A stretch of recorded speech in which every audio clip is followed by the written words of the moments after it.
L'actualité nationale et internationale. Waga FM, la radio leader. Waga FM, la matinale info.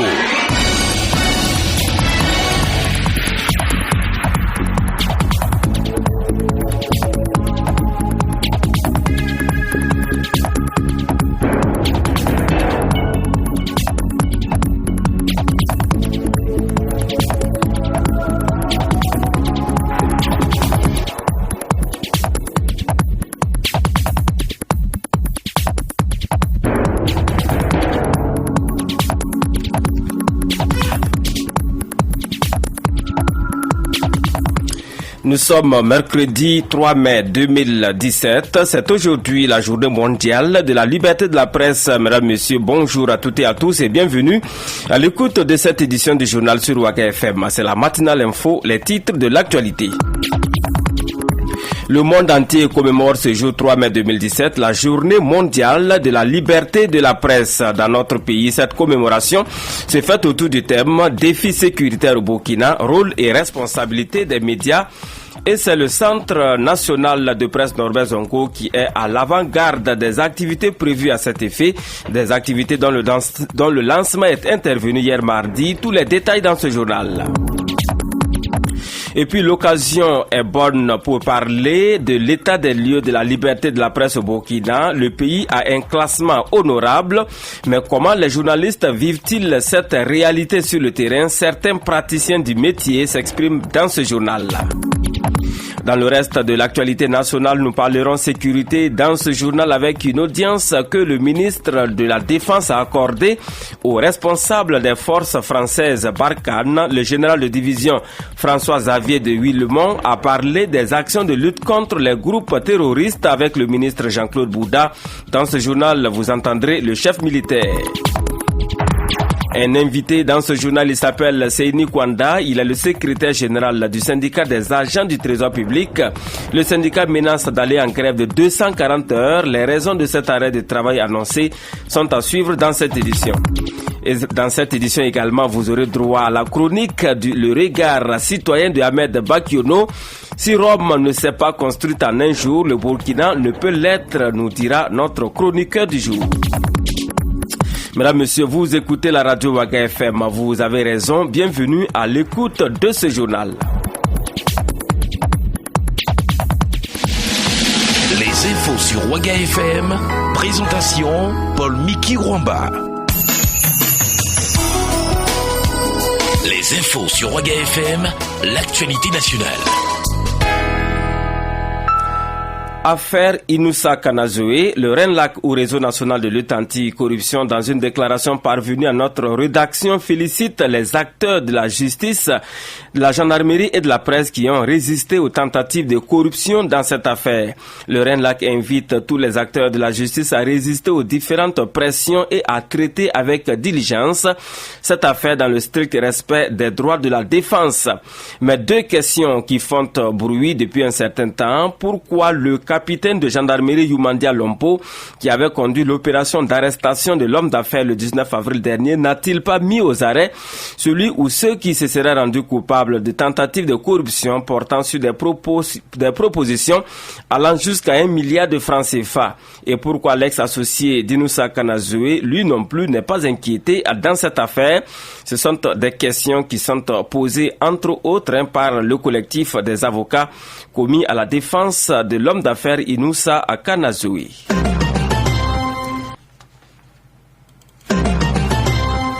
Et puis, je vous l'annonçais en titre de cette édition, c'est aujourd'hui, 3 mai 2017, que la communauté internationale célèbre la journée mondiale de la liberté de la presse au Burkina.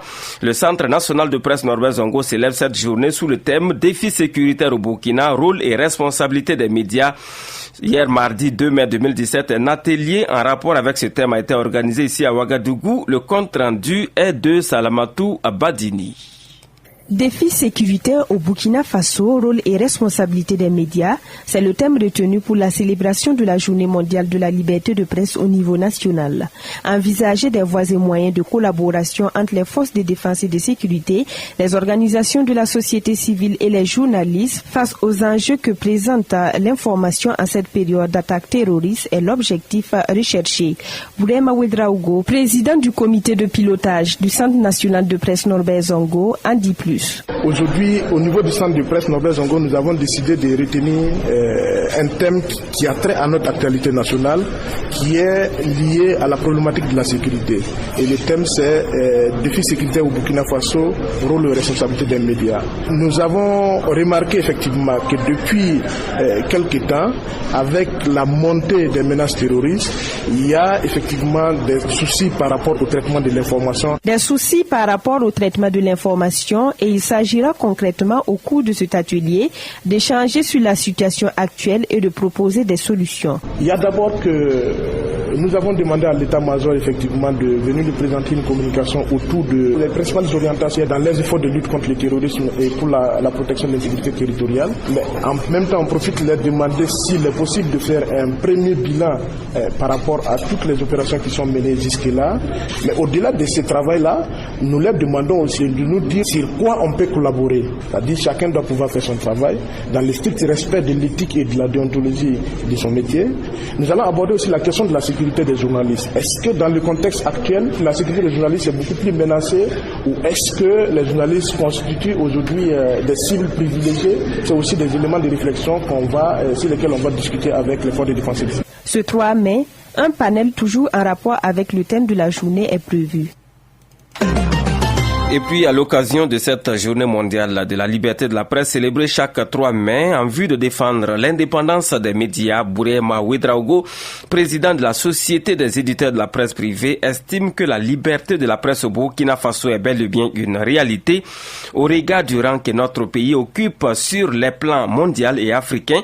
Bourema Ouedraogo est au micro de Rosalie Konkobo, nous l'écoutons. Je crois que sur la question de la liberté de la presse, il faut quand même s'allier le Burkina Faso parce que cette année encore, nous sommes classés 42e au niveau mondial et nous avons devancé des pays comme les États-Unis en matière de liberté de presse et d'expression. C'est très important. C'est vrai que nous avons reculé du point de vue de notre note, du point de vue de l'indice, nous avons reculé d'un point et demi, ce qui montre que celui qui n'avance pas, il recule. Puisque l'année dernière, on était 42e, cette année, on est encore 42e, mais on n'a pas reculé du point de vue classement, mais du point de vue de la note, on a baissé un peu. Mais de façon globale, ce que je dois dire, c'est que nous avons une presse nationale suffisamment responsable qui essaie de donner le meilleur de lui-même pour assurer aux citoyens une information assez saine et débarrasser effectivement des tendances manipulatrices ou des appels à la violence ou à la haine. Donc sur ce plan, il faut saluer le travail des médias burkinabés parce que au niveau de la liberté de la presse, nous avons conquis des espaces de liberté et c'est pas la qualité du travail que nous livrons tous les jours que nous allons pouvoir préserver et défendre ces espaces-là. Donc il faut encourager l'ensemble des médias effectivement à persévérer dans cette tendance-là pour que nous puissions ensemble, par la force de notre travail, par la qualité de notre travail, préserver effectivement cette liberté qui nous est chère. À l'instant, Bourema Ouedraogo, président de la Société des éditeurs de presse privée et président du comité de pilotage du Centre national de presse Norbert Zongo. Même son de cloche, ce Djedjouma Sanogo, il est le président de l'AJB, l'association des journalistes du Burkina. Pour lui, la liberté de la presse au Burkina est stagnante. Nous l'écoutons au micro de Rosalie à Konkobo. Le centre de presse a publié un rapport qui a montré effectivement quand même qu'en matière de liberté de presse, il y a des acquis au Burkina Faso. En plus, des classements de Reporters sans frontières qui montrent également qu'au Burkina, il y a des acquis. Mais si vous prenez les rapports des Reporters sans frontières, il y a comme une stagnation. Ils n'avancent pas et ils ne reculent pas. Ça veut dire que quand même, il y a encore des progrès à faire. Mais ce que je voudrais ajouter, c'est qu'en matière de liberté de presse, rien n'est acquis. Parce que nous rentrons dans une nouvelle ère qui est la lutte contre le terrorisme. Et en matière de lutte contre le terrorisme, la tendance est grande de remettre en cause tout ce qui est comme acquis en matière de liberté de presse. Je dirais que vous suivez tous les débats qui ont lieu ces derniers temps. Voilà, tout le monde veut poser les débats, que ce soit le CSC, le ministère de la Sécurité, les organisations professionnelles des médias. C'est-à-dire que les gens sont conscients des enjeux et de la liberté de presse dans ce contexte précis. Et les gens savent aussi que c'est un moment propice pour tout remettre en cause. Donc c'est les risques qui existent aujourd'hui. C'est vrai, il y a des acquis, mais le risque principal, c'est cela. Que les gens s'opprent au nom de la lutte contre le terrorisme à tout remettre en cause. À l'instant, Djezouma Sanogo, il est le président de l'AJB, l'association des journalistes du Burkina Faso. Liberté de presse, on en parle encore. Le Burkina Faso fait partie des pays les mieux classés dans le domaine, aussi bien en Afrique que dans le monde. Et comment les journalistes burkinabés ressentent cette liberté dans leur travail de tous les jours? Nous avons posé la question à certains d'entre eux. Leurs réactions sont à suivre dans cet élément que vous propose Ella Marie-Estelle Guébry.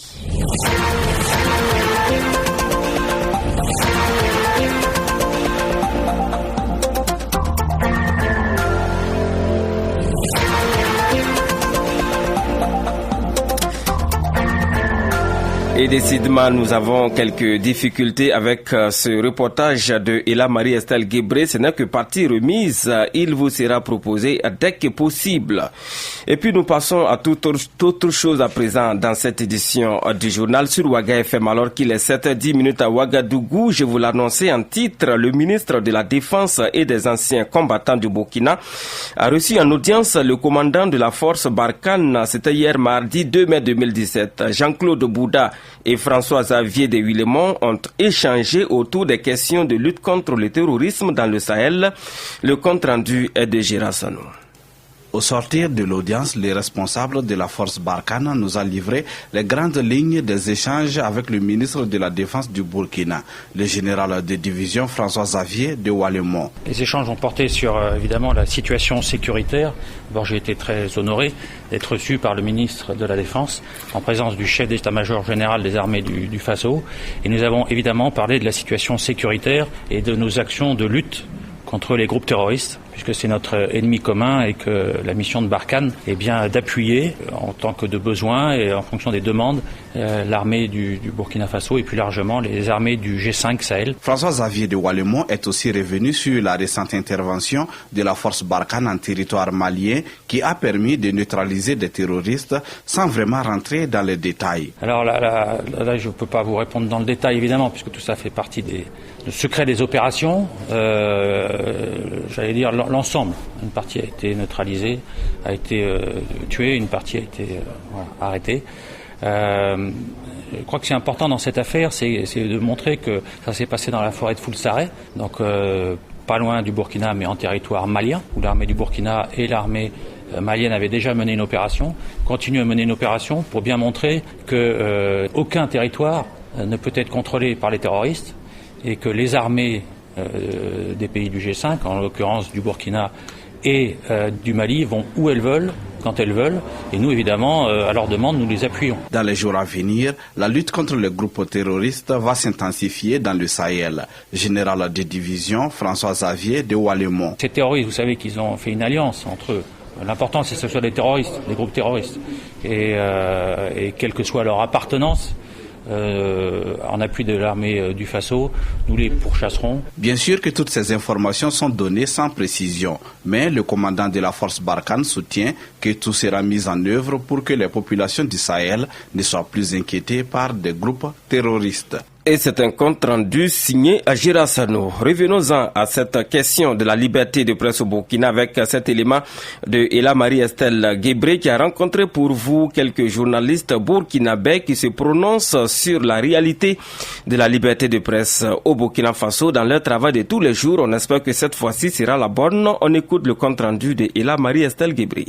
Classé 42e sur le plan mondial et 5e en Afrique en général, dont la première place en Afrique de l'Ouest, selon les derniers rapports du Centre national de presse Norbert Zongo et de Reporters sans frontières, le Burkina Faso peut se targuer d'être bien classé en matière de liberté de la presse. Cependant, des efforts sont à fournir afin de parfaire cette liberté dont jouissent les journalistes burkinabés de l'avis de certains hommes de médias. Ladji Bama du journal Le Reporter. La liberté de presse n'est pas pour autant garantie au Burkina Faso parce qu'il y a pas mal d'obstacles qui continuent toujours d'entraver cette liberté-là. Je prends par exemple le cas de l'accès aux sources d'information qui reste une problématique très très cruciale dans cette profession. Et vous savez très bien qu'il n'est pas aisé pour un journaliste aujourd'hui d'avoir accès aux informations et dans l'administration publique. Donc à ce niveau, je pense qu'il y a un grand travail à faire pour que la réalité de la liberté de presse puisse en tout cas s'accomplir dans toute sa plénitude. Ensuite, il y a aussi la question de conditions de travail des journalistes dans les différentes rédactions. Vous savez très bien que c'est pas du tout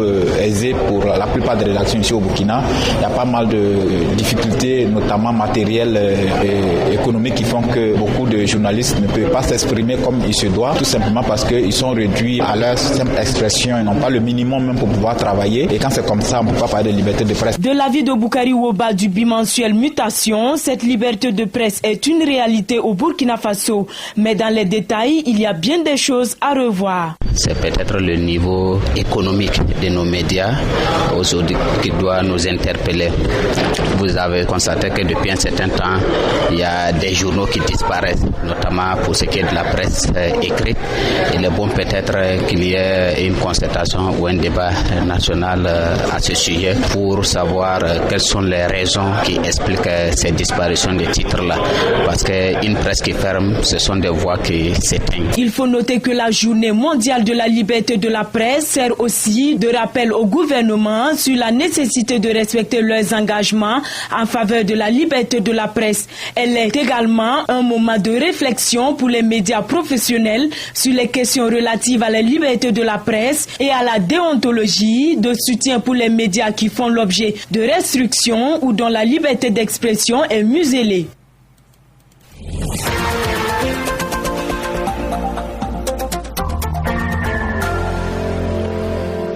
Un mot de diplomatie dans cette édition, alors qu'il est 7h16 à Ouagadougou. La 11e session du dialogue politique Burkina Faso-Union européenne s'est tenue hier mardi 2 mai 2017 au ministère des Affaires étrangères, de la coopération et des Burkinabés de l'extérieur.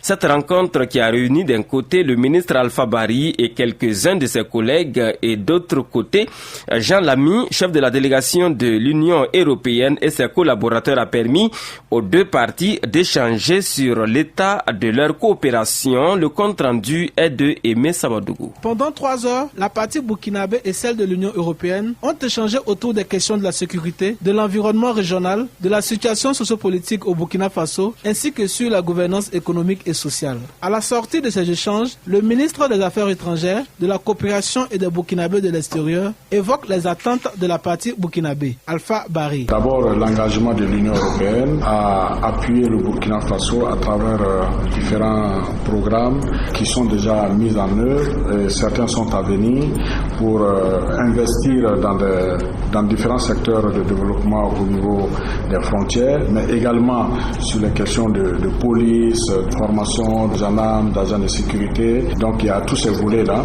L'autre chose aussi que nous avons demandé à l'Union européenne, c'est le plaidoyer, de notre côté en tout cas, le plaidoyer pour le mandat du Conseil de sécurité, un mandat à accorder au G5 du Sahel pour ses interventions dans la zone. Selon le chef de la délégation de l'Union européenne, tous les engagements pris par sa partie seront respectés. Jean Lamy. Pour ce qui est déjà engagé, les engagements politiques, les engagements financiers, il n'y a pas lieu de s'inquiéter. Au contraire, je pense que l'expérience unique du Burkina Faso fait qu'il y a une attention particulière qui est portée sur cette expérience, qui est en passe de réussir, qui doit réussir et que nous souhaitons qu'elle réussisse, et c'est pour cela que nous l'accompagnons et qu'elle a été accompagnée par tous les partenaires techniques et financiers. Cette rencontre consacrée à la 11e session du dialogue politique entre l'Union européenne et le Burkina Faso se tient conformément aux dispositions de l'article 8 de l'accord de partenariat Afrique-Caraïbes-Pacifique Union européenne signé le 23 mai 2000 à Cotonou et s'impose comme l'une des conditions de financement du partenariat. Et on passe à la culture à présent. L'ouverture de la 4e édition de la foire du patrimoine culturel immatériel et mobilier africain en abrégé et POPSIMA et du Festival international des alliances et parentés à plaisanterie de Ouagadougou au Fiapo a eu lieu lundi dernier à la Maison du Peuple de Ouagadougou, placée cette année sous le thème « Rôle et responsabilité de la jeunesse africaine dans la préservation de la diversité culturelle et la culture de la paix paix. Cette édition refermera ses portes le dimanche 7 mai 2017. Des précisions avec Franck Aristide Jefa. Après la visite des stands à l'ouverture de cette édition, le promoteur a décliné les objectifs de la tenue de cette activité culturelle au Burkina. Laurent Ouedraogo, président de l'Association pour la promotion des valeurs morales et de l'éthique collective. Cette 4e édition, il y a le Bénin, le Togo, le Mali, le Ghana. Il y a d'autres pays qui s'annoncent comme la Côte d'Ivoire, plus le Burkina Faso. Donc on pense que c'est déjà panafricain avec ses différentes participations. D'autres activités au menu, nous pensons éventuellement à partir de jeudi organiser des prestations de troupes traditionnelles parce que quand on parle de patrimoine culturel, il faut aussi voir les sonorités et danses du terroir. Pour nous, c'est l'occasion d'ouvrir les vitrines sur tout ce qui concerne la diversité culturelle africaine, à savoir les produits forestiers non liés, les produits de transformation liés, disons les produits agroalimentaires africains. Il y a la pharmacopée traditionnelle, en plus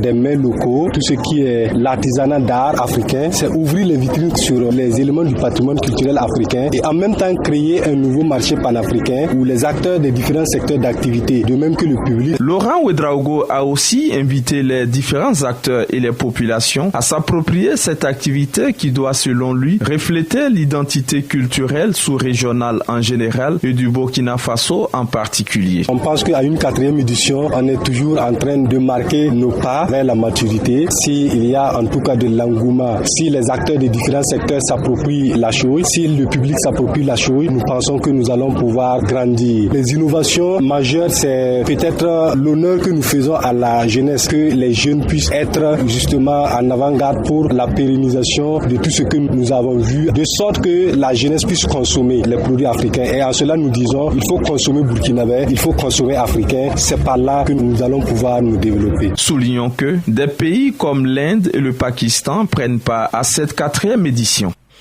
Un compte rendu complet a signé Franck Aristide Jefa.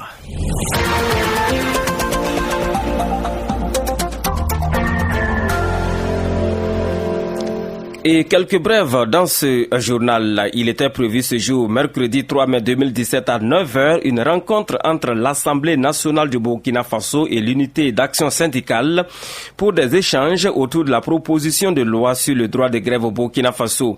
Mais des sources proches de l'unité d'action syndicale, cette rencontre a été reportée sine die par l'Assemblée nationale.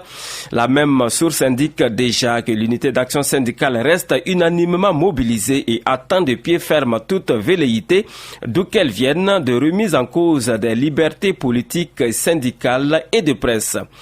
Et puis l'édition 2017 des prix Gallian aura lieu le 3 juin 2017 à Ouagadougou. L'information a été donnée hier mardi 2 mai 2017 par le ministre de la Communication et des relations avec le Parlement, porte-parole du gouvernement.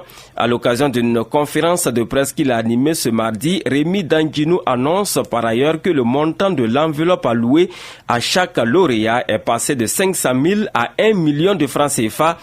Et ce n'est pas tout, car cette année, pour marquer les 20 ans des Gallians, il a été instauré un super Gallian de 3 millions de francs CFA plus une parcelle de 375 mètres carrés à Ouaga 2000. Ce grand prix sera attribué aux meilleurs journalistes parmi les 15 genres en compétition. Autre innovation, le nombre de prix spéciaux est désormais limité à 10 et il a été décidé de ne retenir que 15 genres journalistiques, a annoncé le ministre, qui précise que ces décisions font suite aux recommandations d'un atelier tenu à Koudougou en octobre 2014 sur les prix Gallian.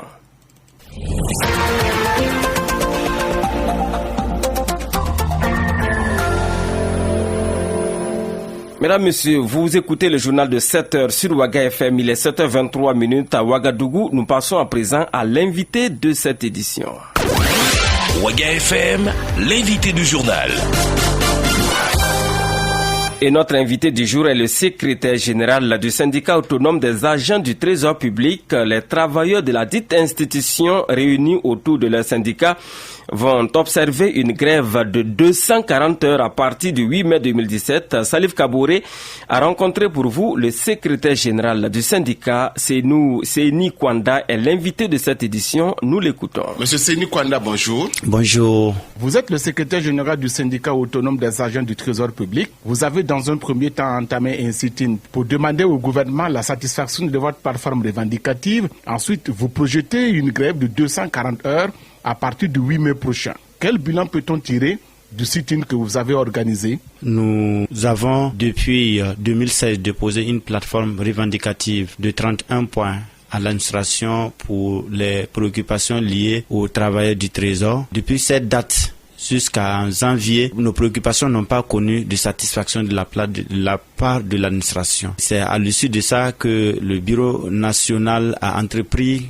de faire des tournées pour effectivement porter à la connaissance des travailleurs les réponses données par l'administration. Après cette tournée, les travailleurs ont jugé qu'il fallait effectivement, pour maintenir le dialogue, extraire une plateforme minimale de 19 points à déposer tout en exigeant à l'administration de se pencher sérieusement sur ces 19 points, considérés comme plateforme minimale. Après ce dépôt, effectivement, il n'y a pas eu d'écho favorable. De 31 points, vous êtes revenu à 19 points. Est-ce que ce n'est toujours pas trop? À notre entendement, ce n'est pas trop. En ce sens que l'ensemble des 19 points, certains points sont des points normalement qui ne devraient même pas figurer sur une plateforme d'une organisation syndicale. En ce sens que ce sont des devoirs même de l'administration. Quand nous prenons par exemple un plan de carrière pour une organisation qui se dit moderne comme le Trésor, normalement elle devrait disposer d'un plan de carrière. Et cette préoccupation, je rappelle qu'elle date de 2007. Que nous revendiquons effectivement le plan de carrière. Nous prenons l'exemple de l'opérationnalisation des trésoreries principales dans les 45 provinces, où il est dit que normalement le gouvernement doit veiller au rapprochement de l'administration à l'administré. C'est dans ce sens-là normalement qu'il a été décidé de l'ouverture de ces trésoreries principales par un décret qui date de 2014. Et normalement, l'administration devait veiller à l'opérationnalisation de cette TP-là. Ce n'est pas le cas. Nous prenons par exemple le renforcement des effectifs de nos trésoreries, nos trésoriers à l'étranger. Là-bas aussi, c'est des textes de l'administration qui nous demandent simplement une application. Donc, à notre sens, c'est pas plusieurs points parce que nous trouvons que ce sont des points et d'ailleurs le gouvernement l'a reconnu effectivement l'objectivité de nos points de revendication. Donc pour nous, nous ne jugeons pas, nous ne trouvons pas que c'est... Y a-t-il eu des négociations avec le gouvernement? Lorsque nous avons déposé préavis, nous avons été saisis immédiatement par le ministre délégué chargé du budget sur instruction du gouvernement. Les réponses qui ont été données par l'administration n'étaient pas à la hauteur de nos attentes. Le lendemain, nous avons été saisis par le Premier ministre. Et là, le Premier ministre a demandé à comprendre effectivement les différents points. Chose que nous avons déplorée. Et on l'a expliqué. Il a même reconnu effectivement la pertinence et l'objectivité de nos points de revendication. Il a demandé qu'il va mettre en place un comité gouvernemental et ce comité du gouvernement devrait se charger de poursuivre les négociations avec le SATV. Effectivement, nous sommes allés avec ce comité. Il n'y a pas eu d'avancée significative. Oui, à partir du 8 mai 2017, vous allez observer en 2 temps une grève de 240 heures. Alors, quel sera l'impact de ce mouvement vis-à-vis des usagers? Merci. Notre objectif, c'est qu'on satisfasse nos préoccupations et non chercher, parce que en faisant un impact, c'est comme si on a volontairement envie de nuire. Pour le citoyen lambda, pour ceux qui ne savent pas, quel est le quotidien d'un travailleur, par exemple, du Trésor public? C'est une administration qui est au cœur de l'administration centrale et également le Trésor joue un rôle pluridisciplinaire. Au quotidien, nous sommes chargés du paiement des dépenses, du recouvrement des recettes, de la gestion de la trésorerie. Il y a d'autres activités connexes parce que le Trésor est chargé également du contrôle des sociétés d'assurance. Également, il joue le rôle de tutelle au niveau des établissements publics. Il est également chargé de contrôler les jeux de hasard. Je dis également le Trésor en tant que tutelle des établissements publics est chargé pour ce qui est des agences comptables de de gérer l'activité financière de ces établissements et ainsi que des collectivités territoriales. Donc, je peux dire que le Trésor, de façon quotidienne, est dans presque toutes les activités financières de l'État et de ses membres. Nous invitons le gouvernement à se pencher sérieusement sur les préoccupations que nous avons déposées. En ce sens que, en tant qu'organisation responsable, nous sommes conscients qu'un arrêt de travail au niveau du Trésor peut causer d'énormes ennuis à la population, même au gouvernement. Et donc, c'est pour cela que nous disons, il ne faudrait pas qu'on prenne notre mouvement comme on aime à le dire, qu'on s'est inscrit dans la logique d'effet de mode, parce que j'ai dit notre plateforme pour beaucoup de points date de 2007. Sénou Kwanda, merci. Je vous remercie. À l'instant, Sénou Kwanda, il est le secrétaire général du syndicat autonome des travailleurs du Trésor public du Burkina Faso. Lui et ses camarades menacent d'aller en grève de 240 heures à partir du 8 mai 2017. Si rien n'est fait, il était l'invité de cette édition du journal sur Ouaga FM. Mesdames, Messieurs, à présent, c'est le rendez-vous de tous les mercredis. Regard citoyen et c'est tout de suite. Regard citoyen, présentation Ahmed Bakiono.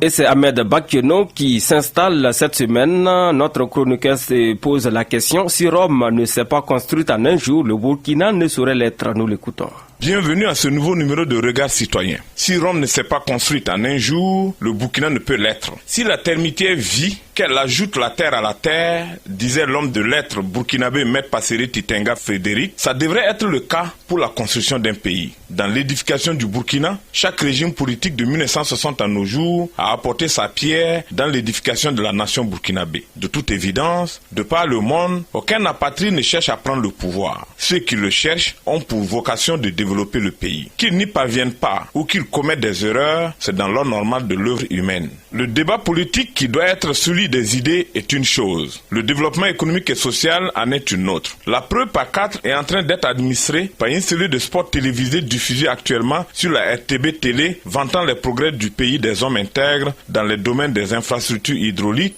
de l'agriculture, des biens et services sociaux et culturels, avec pour objectif d'attirer les investisseurs. En un mot, comme en mille, à l'heure du plaidoyer pour le PNDS, cette communication gouvernementale, qui va au-delà du slogan « Le Burkina Faso est une destination à ne pas manquer », vise à montrer les potentialités du pays et dire que le pays est viable. La viabilité du pays des hommes intègres n'est pas l'œuvre d'une génération spontanée. Elle ne s'est pas faite en l'espace de 3 ans. Les leçons de civisme et de patriotisme que l'on doit donner aux générations actuelles et futures doivent prendre en compte la notion de continuité de l'État. Les hommes politiques doivent reconnaître les mérites de leurs prédécesseurs, si minimes soient-ils, et quoi qu'il leur en coûte avant de s'étendre sur les erreurs. C'est une question d'histoire, et l'histoire ne connaît pas de parenthèse. Il ne faut pas jeter le bébé et l'eau du bain, au point de faire regretter des patriotes d'avoir sincèrement travaillé pour le progrès de leur pays. Le progrès se réalise par l'amélioration de la façon de faire, non par la destruction. Si la technique de la terre brûlée a été usitée par des stratèges militaires pour des conquêtes, elle ne saurait s'appliquer dans la construction d'un pays. La politique de la table rase conduit à la stagnation du développement économique et social. De même que Rome ne s'est pas construite en une journée, le Burkina Faso ne saurait l'être. Il faudra donc vite arrêter les discours nihilistes et rassembler à la limite les esprits vers le redressement si tant qu'il y a eu des déviations dans la manière de conduire les affaires de l'État. S'il y a des comptes à solder, il faut les solder vite et bien et remettre tout le monde au travail dans une confiance et une fraternité retrouvée. Merci à vous Ahmed Bakiono et à mercredi prochain. Mesdames, Messieurs, c'est tout pour ce journal de 7h sur Ouaga FM, la radio de toutes les générations. Merci pour votre écoute. Dans quelques secondes, la une des quotidiens de ce mercredi avec Salif Kabouré. 7h45, commentons l'actualité. 8h, le retour des infos sur Ouaga FM. Ce journal a été préparé par toute l'équipe de la rédaction de Ouaga FM qui vous dit merci de l'avoir suivi.